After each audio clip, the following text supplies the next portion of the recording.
এটা কি করলো আইডিয়া সেবে নেই। আসসালামু আলাইকুম ভাই, এটা কিসের দোকান?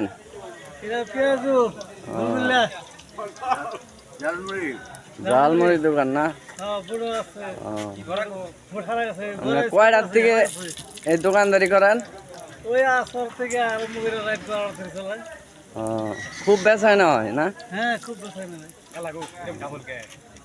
দেখেন ভাই, অনেক লোক গোলগোল্লা খাইতেছে। একদম খুব বেচা কিনা। হ্যাঁ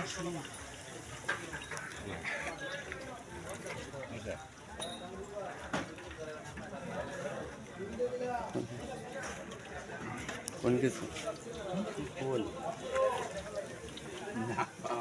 কি